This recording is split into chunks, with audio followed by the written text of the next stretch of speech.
When my wife tried to seduce my twin brother and admitted she only married me to get close to him, she didn't know he was recording her. Where are you watching from today? Drop your location in the comments below and hit that like and subscribe button. I spent my whole life being the other one. I'm a twin, identical, physically. But that's where it ends. My brother, Cole, was the star quarterback, the prom king, and eventually the lead singer of a touring rock band. He's magnetic. When he walks into a room, the energy shifts. Everyone wants to talk to him. Everyone wants to be near him. Then there's me, Mark. I was the treasurer of the chess club. I went to accounting school. I like quiet nights in, organizing spreadsheets, and waking up early on Saturdays to mow the lawn. I'm the boring twin, the safe one, the background character in Cole's movie. I made peace with that years ago. Cole and I are best friends. I handle his finances, he handles the spotlight. It worked. Then I met Jessica. 5 years ago, I went to one of Cole's shows in Austin. I was standing by the merch booth, holding a beer, waiting for the set to end. Jessica walked up to me. She was gorgeous, long dark hair, a smile that could stop traffic. I expected her to ask me where Cole was, or if I could get her backstage passes. That's what women usually ask me. Instead, she asked me what I thought of the drummer's tempo. She asked me about my watch. She looked at me, not through me. We talked for 2 hours after the show. I told her I was an accountant, expecting her eyes to glaze over. Instead, she said, "That sounds so nice. I'm tired of chaotic guys. I want someone real, someone steady." I fell for her hard. I thought I had finally found someone who didn't care about the Cole effect. I thought I had won the lottery. We got married 2 years later. We bought a nice house in the suburbs. It was the happiest time of my life, or I thought it was. 6 months ago, Cole's life hit a speed bump. He went through a messy public breakup and had a bit of a burnout phase. He decided to take a break from touring for a year. I offered him the guest house on our property to crash and write new music. I thought it would be great to have my brother close by. But Jessica was weirdly excited. "We have to make him feel welcome, Mark," she said, buying new sheets for the guest house that were way more expensive than the ones on our own bed. "He's family." The changes started slowly. Jessica, who usually wore sweatpants after work, started putting on full makeup just to go check the mail. She started buying the specific brand of whiskey Cole liked, even though I don't drink whiskey. She started suggesting family dinners in the guest house 3 or 4 times a week. "He's lonely," she'd say. "He needs us." I brushed it off.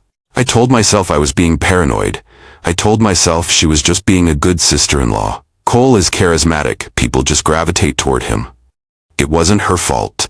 Last Saturday was my 32nd birthday. Jessica insisted on throwing a huge party at our house. She invited all our friends, some of my coworkers, and obviously Cole was there.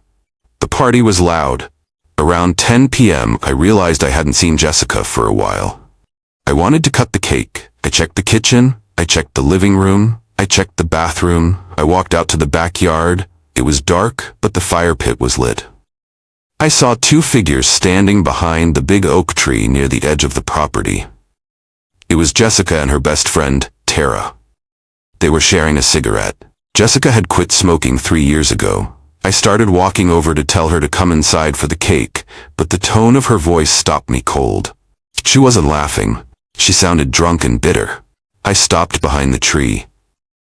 "He just looks so sad over there in that guest house," Jessica was saying, her voice slurring a little. "Girl, stop," Tara whispered, sounding annoyed. "You are married to the good one. Mark is sweet. Mark is loyal. Mark is safe," Jessica corrected her, taking a deep drag. "Mark is the ticket, but Cole is the destination." My stomach dropped. I felt like I had been punched in the throat. I froze, holding my breath. "What does that even mean?" Tara asked. "It means," Jessica lowered her voice, but in the quiet night air, it carried perfectly to where I was standing. "Think about it. I met Mark at a show, right? But I was there for Cole. I tried to get backstage to see Cole 3 times that night. Security kicked me out. I was obsessed with him." "Okay, but that was years ago," Tara said. "Then I saw Mark by the merch booth," Jessica continued. "He looks exactly like him. Exactly. But less fire. Less danger. I figured if I can't have the rock star, I'll take the copy. At least I get the face. At least I get into the family." "Jess, stop," Tara said. You've been married 5 years. I know, Jessica sighed, blowing smoke into the air. And it's been fine. He pays the bills. He's nice. He's a good puppy. But now Cole is here. He's single. He's sleeping 50 feet away from me, and every time I look at him, I realize I married the consolation prize just to get front row seats to the main event. Consolation prize. The words echoed in my head. It was the same joke Cole and I used to make about our participation trophies when we were kids. But hearing it from my wife, it broke me. You're drunk, Tara said. Don't do anything stupid. I'm not gonna cheat, Jessica scoffed. Unless he wants to. I'm just saying, if Cole had looked at me that night instead of Mark, I wouldn't be Mrs. Accountant right now. I didn't confront them. I couldn't. I felt small. I felt like the boring, unlovable shadow I had always feared I was. I turned around and walked back to the house. My legs felt heavy, like I was walking through water. I went straight to my home office, locked the door, and turned off the lights. I sat there in the dark while my birthday party went on outside. I didn't cut the cake. I didn't say goodbye to anyone. I just sat there, replaying 5 years of my life. Every smile, every I love you, every vacation, it all felt fake. It was all just her settling for the copy because she couldn't get the original. I eventually fell asleep on the office couch. Jessica never even came to look for me. The next morning, I woke up to loud banging on the office door. It was Cole. He looked furious. He was wearing sweatpants and a t-shirt, and he was holding his phone like a weapon. Open the door, Mark, he said. He didn't even say happy birthday. I opened it. I'm not in the mood, Cole. I have a headache.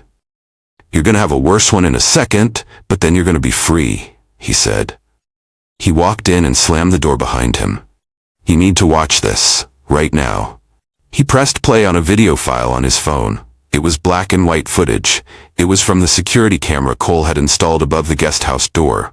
He's paranoid about stalkers, so he has a high-end camera with a microphone. The timestamp was 2:15 a.m. last night. The video showed Jessica walking up to the guest house door. She was stumbling a little. She knocked. In the video, Cole opens the door, rubbing his eyes. Jess, is everything okay? Is Mark okay? Mark is fine, Jessica says. She leans against the doorframe. She's doing a pose, head tilted, hip popped. It's the exact pose she used to do for me when we were dating. Mark is passed out. He's so boring, Cole. He drank 2 beers and went to bed on his birthday. He's my brother, Jess. Go to sleep. Don't you ever wonder? She asks, stepping closer to him. She reaches out and touches his chest. We're practically the same DNA, but you have the spark. Mark is just, he's the echo. You're the voice. On the video, Cole's face goes stone cold. He steps back, slapping her hand away. Did you just call my brother an echo? I'm just saying, she says, her voice desperate. I've always felt this pull to you, even before I met Mark. I think I married him because I was looking for you, and now you're here. You're drunk, Cole snaps, and you're disgusting. Cole, come on. I said get out. Cole's voice is scary. I've rarely heard him like this. Mark is 10 times the man I am. He's loyal. He's smart. He's good. If you think I'm gonna hook up with his wife because you have some twisted groupie fantasy, you're delusional. Get off my porch before I wake him up and tell him right now. Jessica looks stunned. She stumbles back.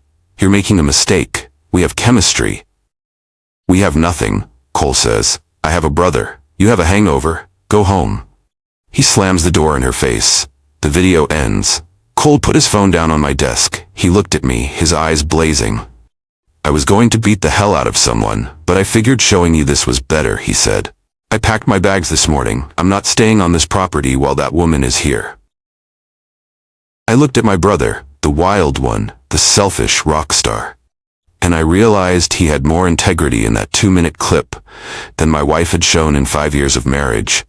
I felt the tears prick my eyes, but I swallowed them down. Send me that video, I said. Already did, Cole said. What are you gonna do?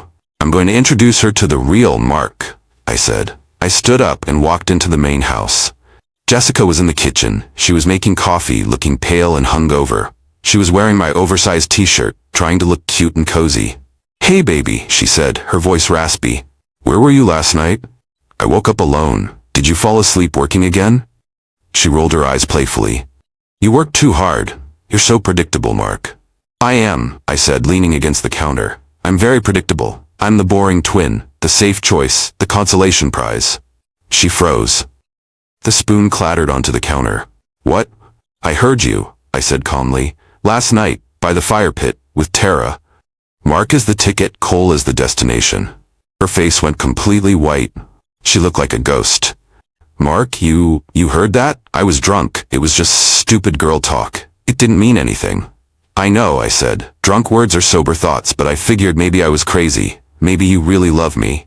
I do, she cried, rushing around the island toward me. She tried to grab my hands. I love you so much. You're my husband. You're my life. That's what I tried to tell myself, I said, pulling my hands away. Until I saw what you did at 2 a.m. I held up my phone and pressed play. I forced her to watch it. I watched her face as she watched herself hit on my brother. I watched her cringe as she heard herself call me an echo. I watched her crumble as she watched Cole reject her with total disgust. When the video ended, the silence in the kitchen was heavy. He recorded that? She whispered, her voice trembling. Security camera, I said. He sent it to me immediately, because unlike you, he actually loves me. Mark, please, she started sobbing now, falling to her knees on the kitchen tile. I was confused. I was drunk. It was a mistake. I don't want Cole. I want you. Please don't throw this away. No, Jessica, I said. You don't want me. You want the version of me that comes with fame. You settled for the accountant because you couldn't land the rock star. Well, guess what? The accountant is closing the books. I walked to the front door and opened it. I packed a bag for you, I said. It's on the porch. Cole helped me pack it. Where am I supposed to go? She screamed, snot running down her face. Our accounts are joint. I have nowhere to go. Actually, I said, I transferred my personal savings to a separate account this morning. That's the benefit of being a boring accountant. I know how to move money fast. You have access to your paycheck and the $500 in the joint checking. You can go to Tara's. You can tell her all about how you didn't mean it. She left. She had to. I changed the locks an hour later.